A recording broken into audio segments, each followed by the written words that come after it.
Dit binnen oude beelden van Halm, die het dorp sjenlitten in de tijd van de Tweede Wereldoorlog. Jonken deze beelden is er door het informatiecentrum Historisch Halm een boek uitgebracht met de verhalen van Gerrit Zageman uit de oorlogstijd.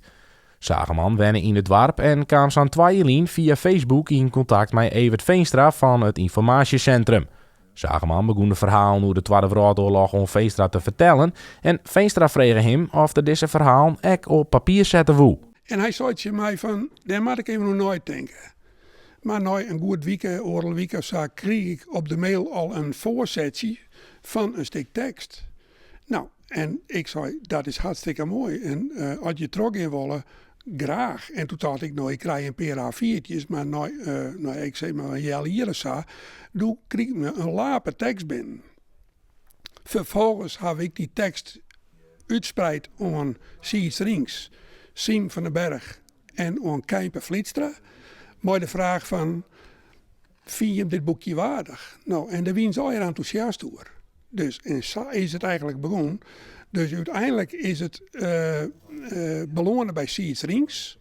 Die had er vorm aan jong. En ik had zelf al je foto's bij dienen.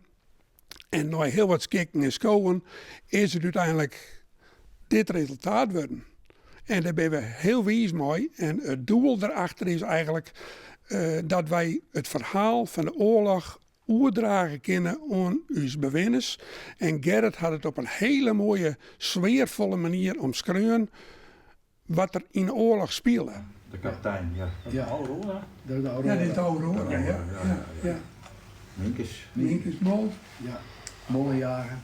Het is echt de beleving van wat Gerrit eigenlijk beleefd had in die tijd.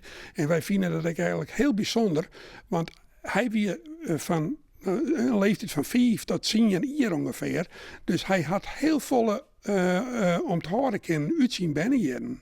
Hij is nu 89 jaar, een hele respectabele leeftijd.